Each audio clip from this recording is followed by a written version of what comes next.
好久不见了，朋友们，你们好吗？好啊，好就行，因为不好我也没有什么办法。我的处境有点危险呐。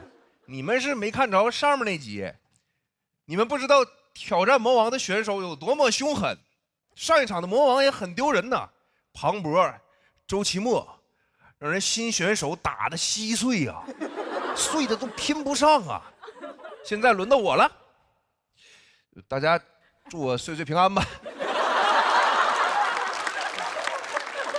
太崩溃了，录这节目太累了，但是也有好事发生啊。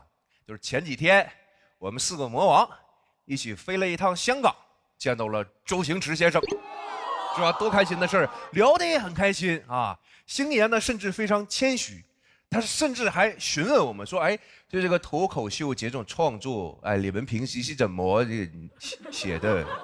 我心里想，我们平时是拿这个电脑写的啊，你轰龙没有电脑吗？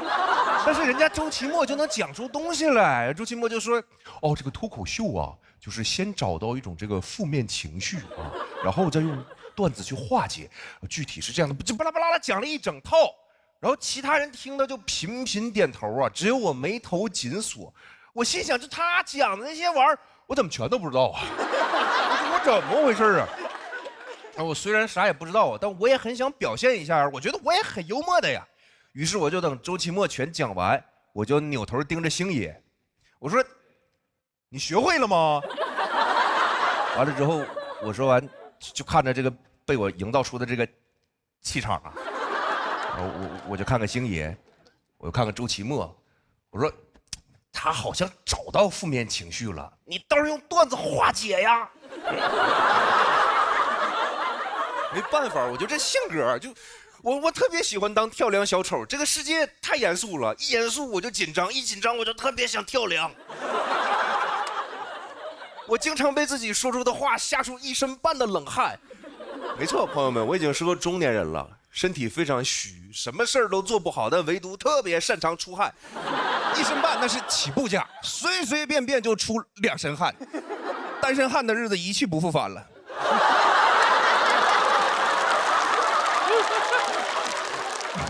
不好意思，朋友们 ，I'm back， I'm back， 我是自行车啊。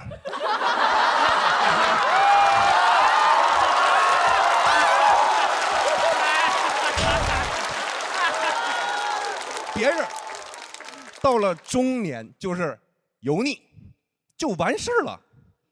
我的中年油腻，同时非常俏皮，就特别的烦人。跟我在一起工作的时候，你们那个感受会是很错乱的。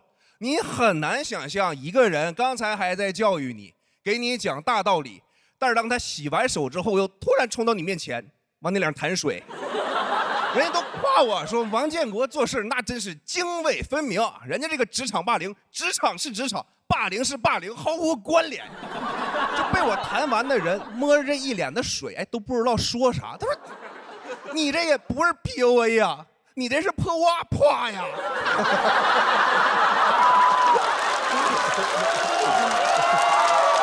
你这个梗啊，就是哇。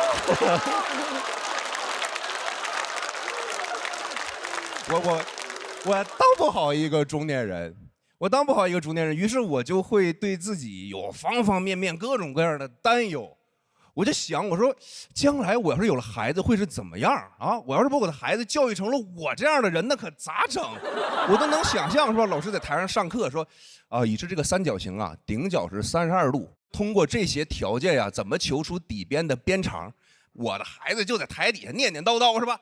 边长求不出来啊！我觉得这个三角形边长莫及。回家之后，你可以想象，他考完试回家之后拿着卷子，一张3分的，是吧？一张6分的，然后他就在这问我，说：“爸爸呀，你别生气啊，你别生气。这个我给你出个题吧，这个3呀加上6等于多少？”对喽，都在9里啊。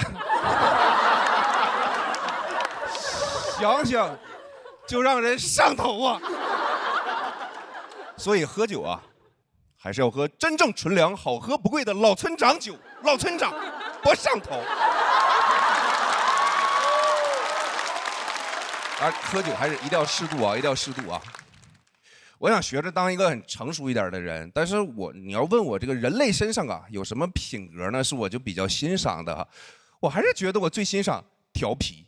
我就说一句成熟一点的话吧，就我永远无法跟一个不调皮的人，天下第一最好。所以这个人间的事情啊，什么不管是什么换个工作、录个什么新节目什么的，我都会很认真的对待，但是我永远无法很严肃的对待，就是这些就不如调皮重要嘛。就知道大伙儿都忙，也尽量不打扰你们是吧？但是希望大家如果能在百忙当中偶尔调皮那么一下就挺好，多余一下就容易挨揍了。都在酒里，谢谢大家。大家好，我是王建国。感谢，我的水平一般，我配不上大伙儿这么热情。但是我后来我发现了，就是大伙儿这个热情当中呢，经常会有一股藏不住的真诚。就比如说，你看我们录好几期了嘛，然后我就感觉我呀，周奇墨从后面走上来的时候呢，大伙儿都说啊好帅，你好帅。而庞博上来的时候呢，大家都是哦。你就明白咋回事了是吧？就是这个呜，意思是你好帅，而你好帅意思是你好，但你不帅。演艺圈很少有人像你们这么真诚的啊，就是这演艺圈的审美很独特，你长什么样，往往和你的长相没啥关系啊，只要你够红，长多丑都有人敢夸好看啊，越红越好看。我是咋发现的呢？就是我和雪琴 CP 的那一年啊，就是我就能明显的感觉到夸我好看的人越来越多了。什么经纪人呐、合作方啊、客户，连客户都夸我好看。我是一个很清醒的人呢，被夸了3天我就不是了，我就得摸着自己的脸，我说真的吗？这玩意儿真的是瓜子脸吗？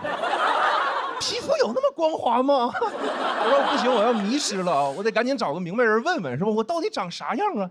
一出门碰着庞博了，哎呀，我心想，我说太巧了，这还找啥人呢？这不正好有面镜子吗？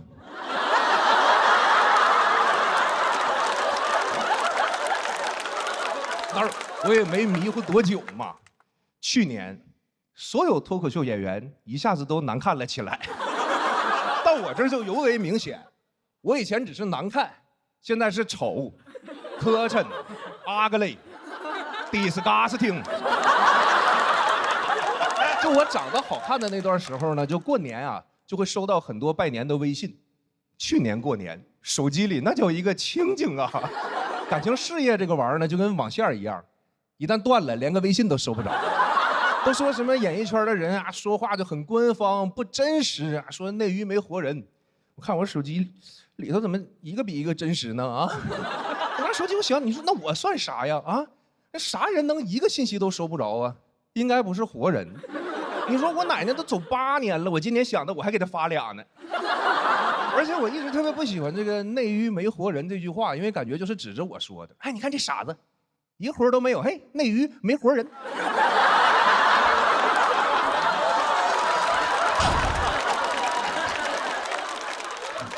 我后来一想，就是按照这套审美标准呢，人的长相它就有另一种直观。你比如天真姐，好看啊；振宇老师，好看；康永哥，前些年好看。你今年好不好看，还得再看看。但是大林老师的情况就非常复杂了，他是这些年呀，靠着自己的努力越长越好看。但他如果靠着自己的不努力，他可以直接长到最好看。有人说，那你说演艺圈真的像你说的那么疯吗？说就一点人情味都没有吗？有的，有真朋友的。你看我今年陆续就接到了一些活儿。好多都是我那老朋友硬带我去的，那真是硬带呀！人家为了推荐我，都绞尽脑汁啊，到处打电话，你就用我们建国吧。这他不是对是不咋红了，也不好看，也不好笑了哈。但她是个好女孩啊。啥？浪姐必须是真姐姐，那我们性格好行吗？性格好啊，不爱吵架，从来不吵架更不行啊，更不行啊。开玩笑的，开玩笑的。其实我劝浪姐不是那个，其实人家不吵架，人不吵架啊。然后我就发现呢，很多真的朋友他是不会势利眼的，甚至有的都是反着来的，真反着来。你就比如说我高中的那些同学，我混得越好，他们说话就越损。你看以前我们打游戏的时候，要是中途我有事了，突然下线，他们只会说我是赶着去投胎。当了艺人之后，他们说我赶着去投等胎。还问我说：“你就投个胎，你为什么要赶着去呢？你急啥呀？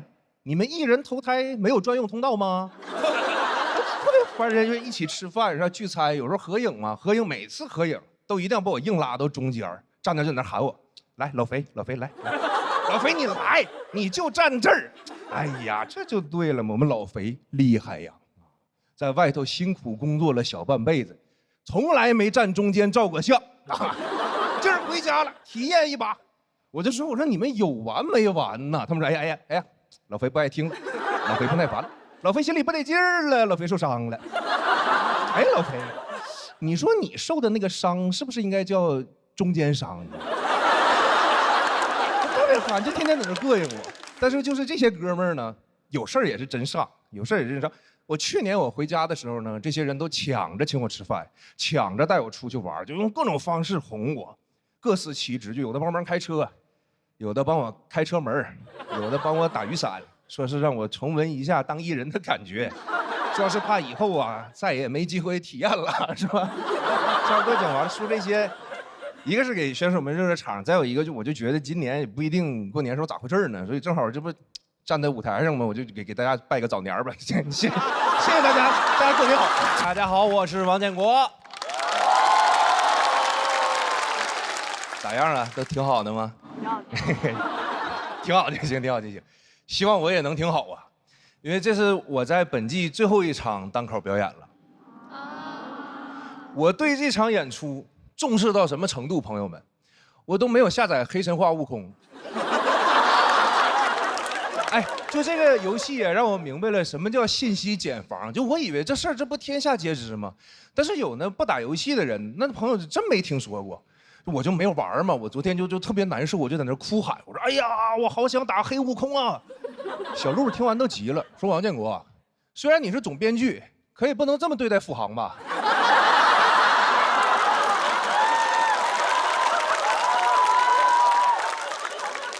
我看看我们这些个新选手们，一个一个的朝气蓬勃，真好。你再看看我，在镜头里一看，我胖的到处都是，就我脸和脖子这两坨肉啊。就在这就嘟噜嘟噜嘟噜嘟噜就不够他俩嘚瑟的，谁能想到这么点地方能长出这么多东西来？而且观众看完也奇怪啊，观众会觉得你这不就是一坨肉吗？你们所有的加在一起也没几斤几两啊。当然我就是在说肉啊，我并没有在说哪两个脱口秀节目啊。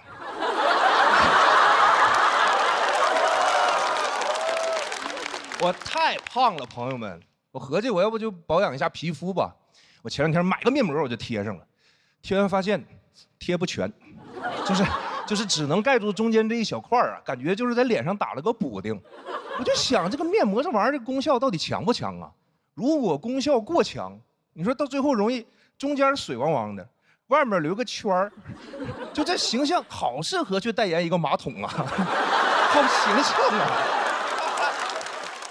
然后其实我也去过健身房减肥嘛，发现没有用。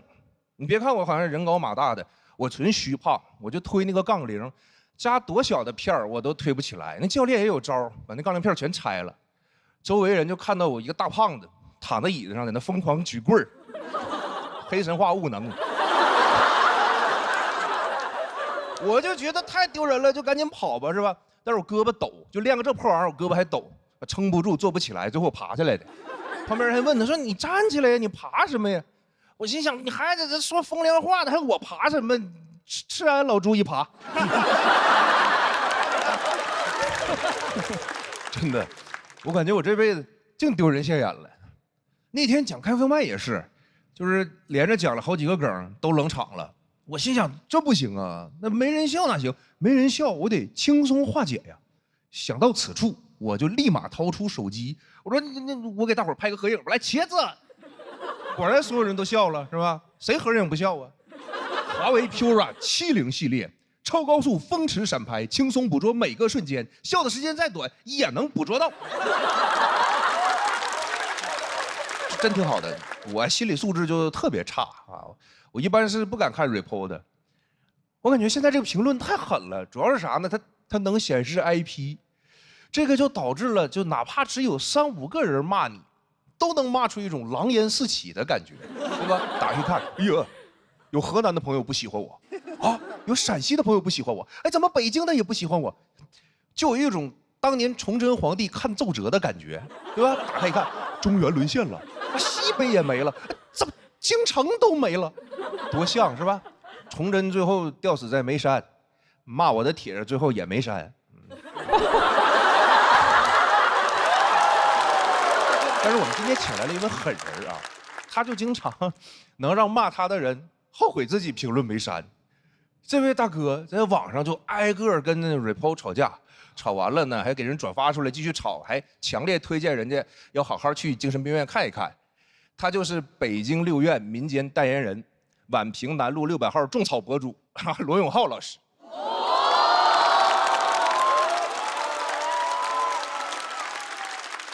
据调查显示，在网上吵架吵得最凶的有2种号，一种是小号，另一种是罗永浩。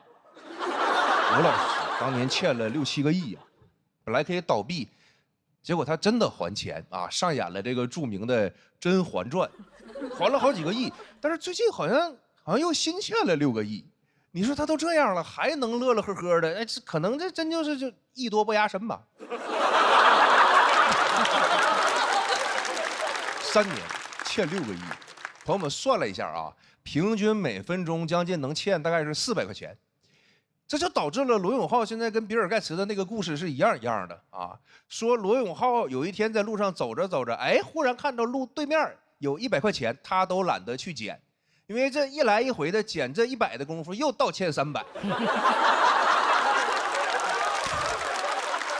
不过呢，我觉得罗老师身上这一点还是很值得学习的。当然不是学习欠钱这一点啊，是学习他的内心足够强悍啊，遇到啥事儿呢都能挺过去。但如果你做不到，最后真的精神崩溃了，他也可以帮忙推荐一家优秀的精神病院。那么接下来呢，就让我们掌声有请脱口秀钮祜禄罗永浩。就大家好，我是朱大强。就是大家可能观众也普遍会觉得嘛，我们脱口秀女演员多多少少都对男生有那么一点点小意见。其实也不是，我还挺喜欢男的，就是真的就是所有男的里面，我有一个最喜欢的亚种，就是老头。我太爱了，真的，老头真的有点太好了，他们。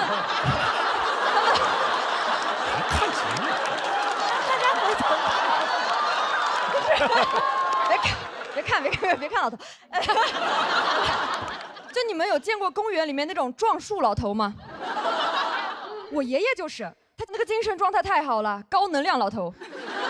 我就感觉他通向那个树的时候，脑子里面只有一个执念：今天这棵树和老子只能活一个。我老匹夫今天就要蚍蜉撼大树。太厉害了！我就感觉吧，在他眼里面，管他什么杨树、柳树、奇树、偶树，都是社会对他的约束。撞树才是真正体现人的主体性和反叛精神的一种行为。老当益壮。哎，真的老壮汉，佩服他。我觉得有点太无拘无束了，主要是老头无拘，公园无数。我觉得吧，应该利用一下我爷爷的高能量，就是让他发配海南或者东南亚，发挥一下余热，让他去撞椰子树，对吧？你还能撞出一些肉眼可见的成果。撞完以后呢，我们搞一个新的椰子树品牌，叫做椰树牌椰汁。广告语我也想好了：爷撞树，爷爷的爷爷，爷爷头上的包，从小撞到大。对，广告就很健康。哎，我觉得撞树真的有可能是越撞越健康，越撞越长寿的。你们想一下那个寿星公，对吧？头上有个包，手里有个桃，桃怎么来的？他撞出来的，对吧？那就只管去撞就好了，寿命和桃都包有的，包有的。我就真的有点活得太自由了。热天嘛，就会把自己那个老头背心卷起来，挂在自己的胸口，卷得很复杂，卷的是一种介乎于 bra 和项链之间的复杂款式。就是跟现在那种流行的老前锋背道而驰，老没前锋。我真的不是很能理解这种穿搭，你要穿不穿的干什么呢？真的不理解。我说爷，你每次那个老头背心，你在这里挂一小块干什么？我爷说不能脱，我脱下来放在哪里被别人偷走了怎么办？谁会偷啊？我爷那个老汗衫真的，他已经穿出一种那种下垂感。如果真的有小偷稀罕这种东西啊，偷回去还偷回去那个贼窝，还得偷偷藏起来，不然会被别的贼质问。我们不是什么违法分子吗？你这当什么变态小子？就算真的被偷，那又会怎么样呢？我偷过，我爷爷都没发现。哎，我上一次就是听说有人衣服被偷，就造成严重恶劣后果的，还是织女。你们想对吧？织女在凡间丢了一件衣服，突然就在凡间获得了一个家庭，回不去了。哎，我爷爷啊，居然他有着天蓬元帅的身材，但是居然有仙女同款的担忧啊！我不理解。但我觉得我爷爷好像还算好的，还有那种最后那一小块背心都不穿的，就那种穿衣有肉、脱衣有肉的。好羡慕这个身材，也没有什么身材焦虑，他们裸的层峦叠嶂的，很有松弛感，也很敢松弛。我有时候就想让他们意识到，就那种半裸大爷意识意识，公众场合也是有人在看着他们的嘛。我就搞一些那种街拍裸大爷的活动，每次见一个拍一个，见一个拍一个。我有一次遇到一个大爷，我朝着他举镜头的时候吧，想唤醒一点那种公众羞耻感，结果我发现他不仅没有羞耻感，他还有一点镜头感。因为我拍他的时候，他朝着我努了努嘴，他在那里。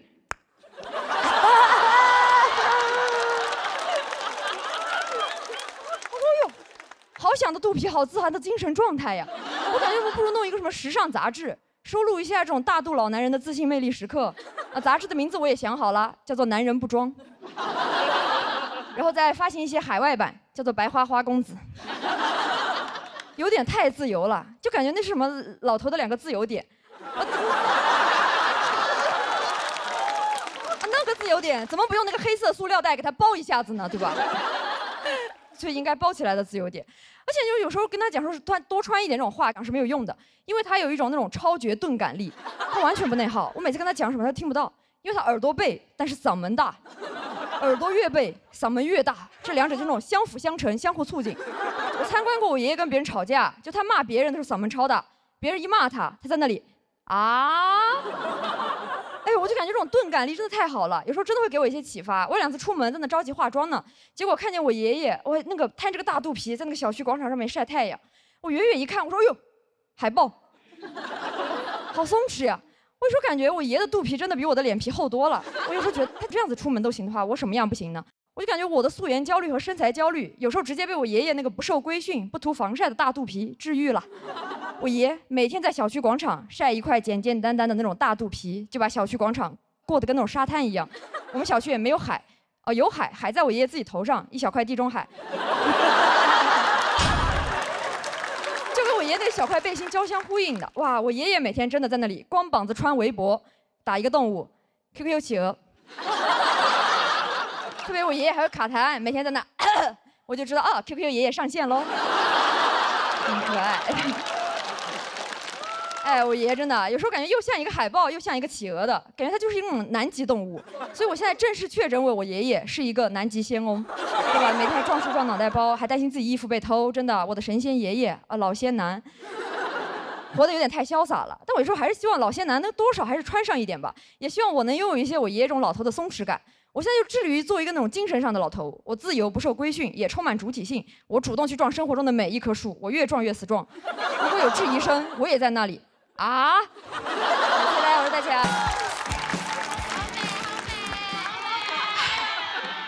其实我呀，也不是一开始就这么成熟美丽的。大家好，我是西七啊。今天我来主要是想跟大家坦白一个事情，就是我曾经呢是一名文艺青年，我当得太早了，我高中就喜欢大兵老师了。真的，那会儿高考动员会，老师问我们，你们以后都想去哪里呀？同学说清华、北大，我说大理、拉萨。老师很生气，说：“那你以后能做什么工作呀？”我说：“我能当作家、主持人、民谣歌手、酒吧掌柜、黄金左脸。”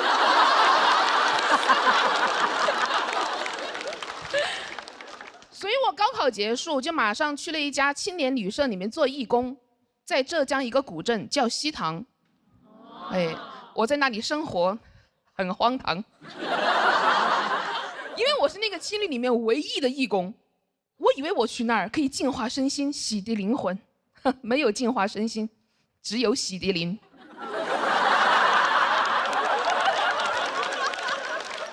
我每天除了打扫房间，最重要的工作就是跟客人玩狼人杀。同学打电话问我西塘人多吗？我说狼人挺多的。然后那会儿大斌在西塘开了一家自己的酒吧，叫大斌的小屋。嘿嘿，真有同道中人啊！我特地就去那里朝圣了。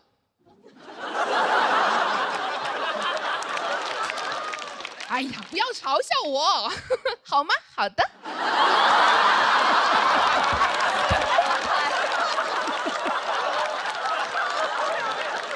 去过的人都知道啊，就那个酒吧，它有一个环节，就是让每一个观众轮流讲出他自己的故事。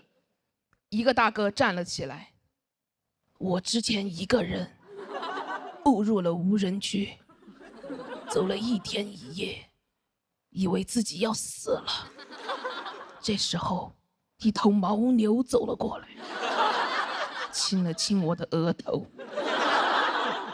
我知道我要见到神明了。啊！这有张飞是从哪来的？张飞，这也太装了吧！但我当时管不了那么多，因为下一个就是我。我能讲什么？我才高中毕业。我说我之前一个人误入了尖子班，模拟考试之后，我以为自己要死了。这时候，一头班主任走了过来，敲了敲我的额头。我知道，我要见到家长了。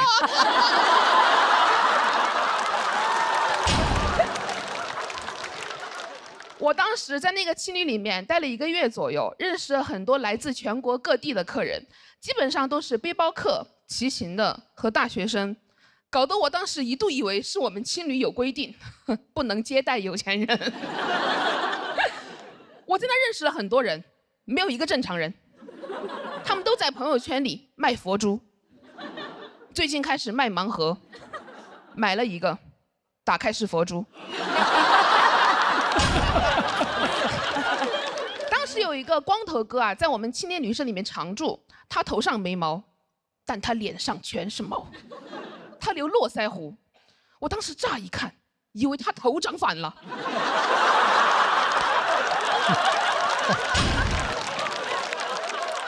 光头哥是那种很典型、很老派的文青，他最瞧不起的就是那些被社会时钟裹挟的人。他那会儿经常攻击我，他说：“像你这种只会死读书的人。”我说：“哥，我只考了一个2本。”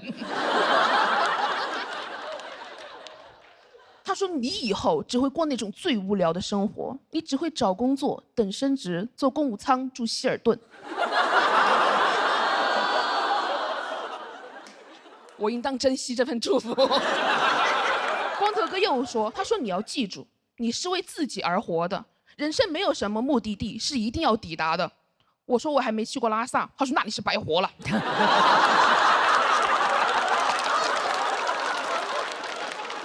所以我大2那个暑假就决定要进藏。都说青春没有售价，硬座直达拉萨，但我没有坐硬座，我走路去。我是一边走路一边搭车了，还好吧，主要是搭车了。哎呀，走路太累了。我只是喜欢当文青，我又不喜欢运动。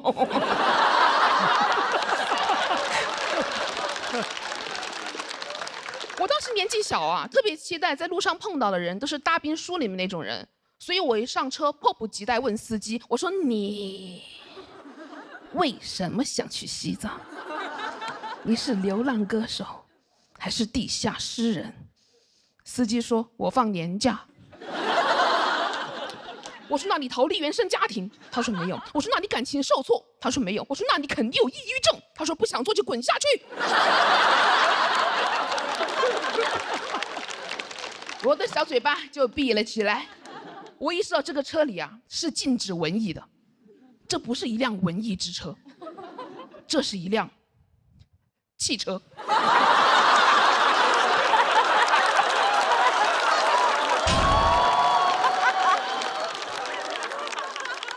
两个人啊，在那个国道上走了2个小时左右，又搭上来一个男孩。那个男孩上车就问我，他说：“你为什么想去西藏？”我当时真的很紧张，透过那个后视镜看了一眼司机，我说：“啊，我放暑假。”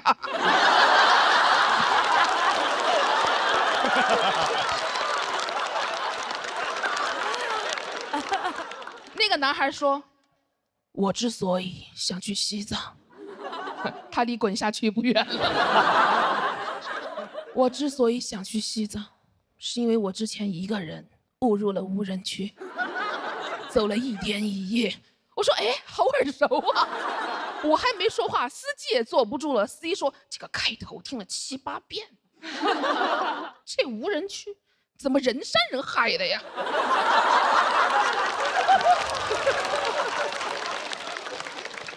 我当时进藏大概进了10天左右，路程很苦，但真的很美，但真的很苦。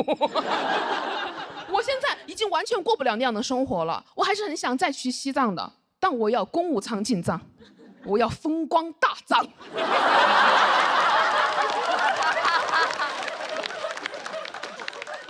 你们也能听出来，以前的我呢是没苦硬吃，现在的我没钱硬花。但很多改变呢，就是在不知不觉之间就发生了。前2年，我跟光头哥又见了1次面，在西塘的那个青年旅社里面，距离我跟他第1次见面已经过去10年了，一切都变了。他结婚了，有了小孩，还有了一份稳定的工作。但我能看出来，有些东西没有变，他还是没有长出头发来。我当时特别想跟他说：“乖，摸摸头。”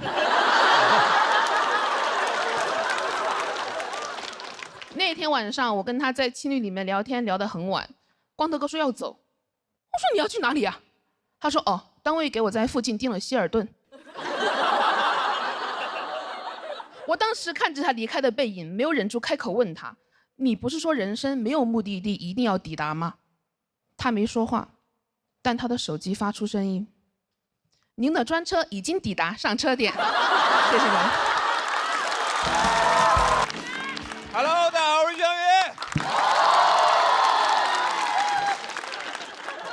先磕了一下，好尴尬呀！哎呀，然后第2年录节目了，然后确实还是不是那么适应。然后去年录完之后吧，然后就接了很多乱七八糟的工作，每次去都让我聊哲学，但我就是个本科生的水平，给我感觉是去答辩的。问我说：“翔宇，你怎么理解尼采？”我想说我没有选修这门课，尼采我都是在网上看的，我都怕说出来过不了查重，直接学术造假把我抓起来。我后悔，知网恢恢，疏而不漏。还有，因为我说我是应届生嘛，就老师让我代表年轻人，甚至有次非要宣传我是青春南大。我说别吧，我都27了，我只是延毕了。那你是不是只要在读书就一直是南大？整个宿舍一起延毕到80，哎，耄耋南大啊，一起推着轮椅去上课。老师说：“同学们，我这门课今年可能会挂几个人呀。”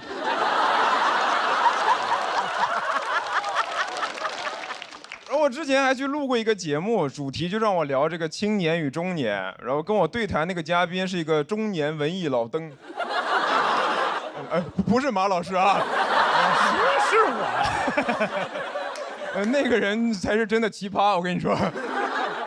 当时我一进去，然后那人在那喝水，我说：“老师，您这个杯子挺漂亮的。”他说：“哦，我在日本买的，我之前是在日本留学，从小就比较喜欢日本文化。现在也没事就会飞东京去浅草散散步，谁问你了？谁问你了？我一句话了解一个男人半辈子。我聊的不是杯子吗？没聊你呀，你在这儿装什么杯呢？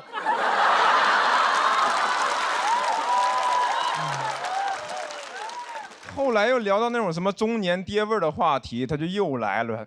能理解你们年轻人，爹肯定是不好。我年轻的时候呀，你听哥一句劝，你懂我意思吗？太诡异了，就是一个老登在教你面对青年困境。我的困境不就是你造成的吗？那种感觉怎么说呢？就相当于你在一个山东的饭桌上听主陪大聊女性主义。这我都懂，孔子、孟子、上野千鹤子。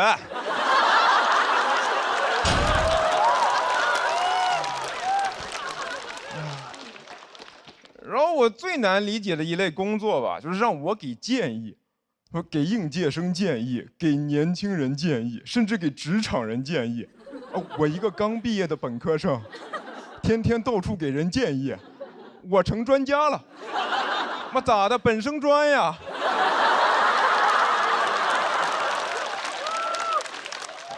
我自我认知觉得我是靠讲脱口秀被大家认识的，就你让我搞笑我 OK， 但是聊别的我是真不会。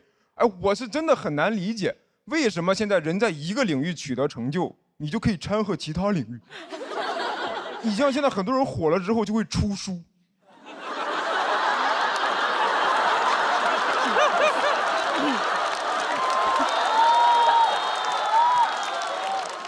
当作家，我送过你。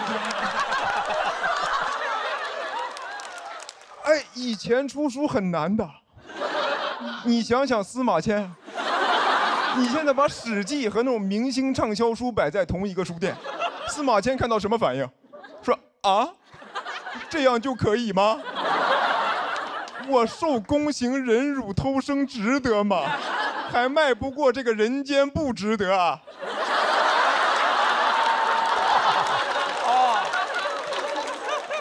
他难道比我还切中要害吗？哎呀，我发现真的很多成功人士的建议都是废话。我看了很多，我发现无论是谁啊，给的建议里面一定都有一条，就是不要老是玩手机，多阅读，多生活。我又不傻，我知道阅读跟生活是好事，做起来没那么容易的。你没有试过在地铁早高峰看书吗？那书你都打不开。你想看只能这么举着，就这么努力，在古代得是个举人。旁边的人看着都觉得这人疯了吧，2号线犯禁。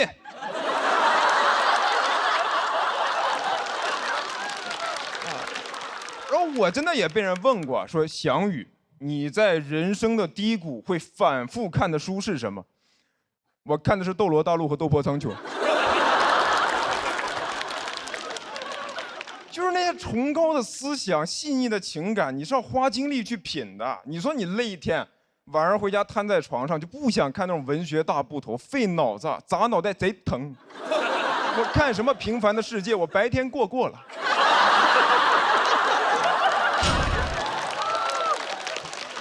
你说你要是被领导、客户大骂一顿以后，你是看《卡拉马佐夫兄弟》，花60页。讨论是否要对恶人正直善良，还是看斗破苍穹，谁惹我全杀了。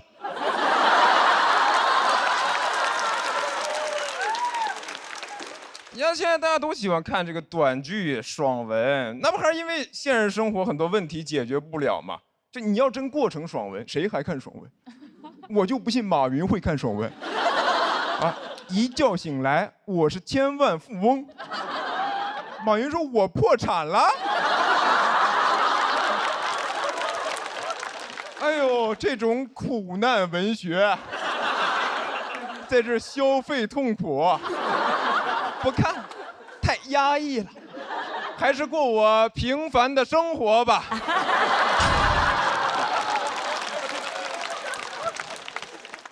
我真心希望大家每个人都能过得好，但这是不是也像是一种幻想？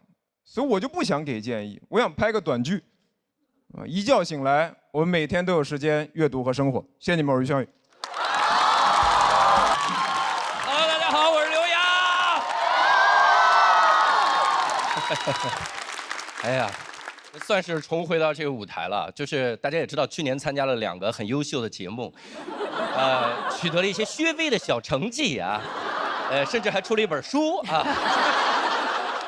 书名叫《只有我一个人觉得被冒犯了吗》啊，然后，但说实话，多了很多的机会，现在甚至能拍一些个影视剧了。前一段时间甚至还拍了一部院线电影儿。好吧，这个牛只能吹到这儿了，因为我那个角色实在是太小了，就是那个角色小的，就这么说，就如果你想在电影院看到我的角色，得我跟你一块儿去电影院。我就坐你旁边，一到那我说，哎，你说，那就是我的角色，就那么小。但说实话，这种机会非常的难得。但我这个人是这样的，只要机会难得，我就会觉得不配得。我到那儿特别的紧张，我到了剧组，我什么都不敢干，我生怕我干任何一件事儿，他们就把我给换了。我甚至我不骗大家，真的，我饭都不敢吃。剧组老师说，刘老师吃盒饭吧，我说我从不吃饭。我生怕我一吃饭，他说这个演员竟然吃饭，赶紧把他换一个没嘴的过来。我特别紧张，尤其是我看到那个收音的麦也是，第一次拍他有那个麦，各位见过哈？我看这玩意儿压力大死了。我不是因为别的，我是因为他离我太远了。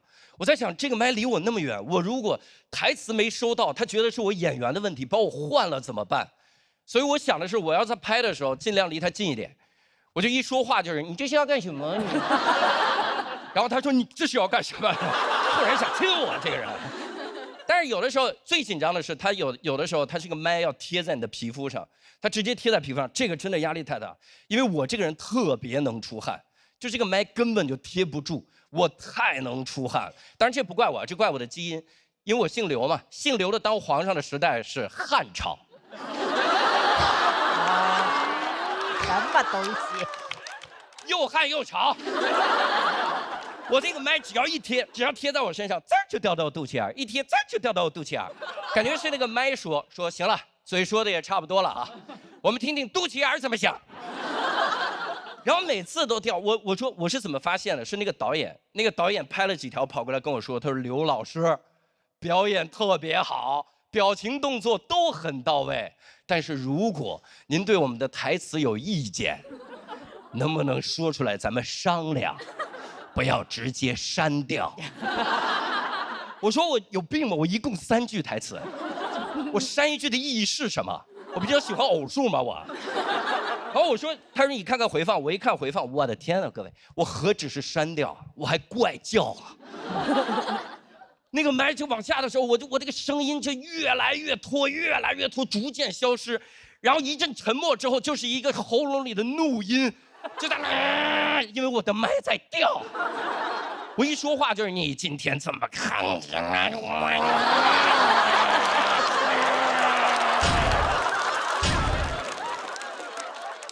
之所以有喉咙里那个声儿，是因为我的肚子在叫，我肚子在叫是因为我没吃饭，我因为没吃盒饭，我叫他领了盒饭。然后我跟音响老师说：“我说老师，该你帮我解决一下，这个老往下掉怎么办？”音响老师说：“刘老师没事儿，我给你一好东西，这个劲儿大。”我说：“我可不碰劲儿大的啊！我刚进影视圈，想让我塌房。你别以为我脱口秀圈的我没见识，我们圈最不缺的就是教训。”他说：“不是，这个是胸带勒的劲儿贼大。”我说你们这儿好好说话，判几年啊？你们这儿胸带是什么呢？各位是这样，它就像一个皮尺一样，是一个肉色的皮尺，它直接勒在你的胸口，然后记住了，它把那个麦直接夹在胸带上就行，怎么出汗都没事儿。我说这也太牛了。他说更牛的是，整个剧组只有你有。我说那我可得好好珍惜了。我第2天我那台词我给导演不同的状态，我甚至我的导口，我说你今天怎么看起来怪怪的呀？各种夹子音演完了之后，导演跑过来说刘老师非常好，表情动作都很到位，台词尤其清晰。但是如果您想改人物性格，能不能先跟我们商量一下，不要直接做这么大胆的改动？我说不是，我改哪儿了？他说你不是把他改成一个死变态了吗？我说不是导演，我不理解，我来你们这儿，我要不删成偶数，要不改成变态，我是什么奇变偶不变？导演说你来看回放，我一看回放，我去各位，我可太变态了，我太变态。各位，但是是这样的，我不是一上来就变态，我是渐变。它是怎么个过程呢？它是这样的，我是每天早晨健身，所以我的肌肉在早晨的时候是充血状态，非常的饱满。那个胸带到这儿，叭就勒紧了。那个麦过来根本就不用勒，我直接拿胸肌叭就给它夹死了。吹牛了，吹牛了，吹牛了，吹牛了，这吹牛了，吹牛了，吹牛了，这吹牛想看到我胸肌比看到我角色还难啊。总之就是早晨的时候勒得特别的死，但是随着肌肉充血状态的消失，我这个肌肉就会回去一点，我这个胸带就会往下掉一点。但各位注意，它不是全掉，它是就掉一点。所以我发现我在回放里说台词的时候，会有一些下意识的动作。我一说台词就是：“你现在怎么看起来怪怪的呀？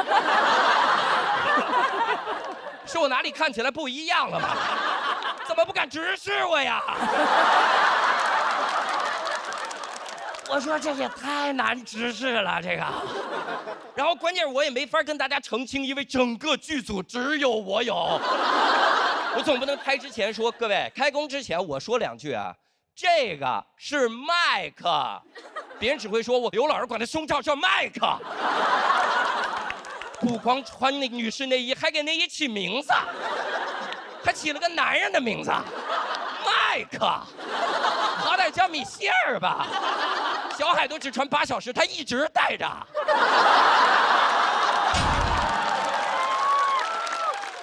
我跟一翔老师说：“我说老师，你看这米歇尔的问题能不能给解决一下？”一翔老师说：“我真没办法了，要不然就这样，我再给你找2根胸带，你把它搭在肩上，就不会掉了。”我说：“那就更像了，那从背后看都一样了，从正面看以为我穿反了。”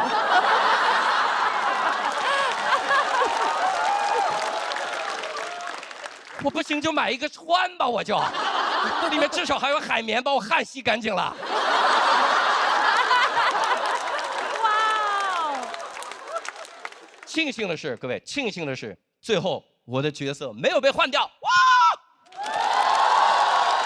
因为被整个剪掉了，被整个剪掉。当时我知道这个坏消息的时候，我在想，我应该能想到的，因为拍的时候就早有胸罩。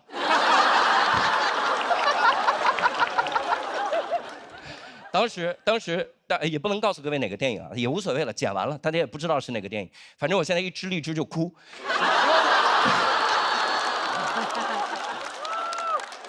从来只有妃子笑，有谁听到刘洋哭啊？那一瞬间，我真的暗暗发誓，我说总有一天我要吃剧组盒饭吃个够。然后如果真的有那天，我希望能给大家重新自我介绍。大家好，我叫刘洋，其实呢，我是一个演员。谢谢大家，我是刘洋，谢谢。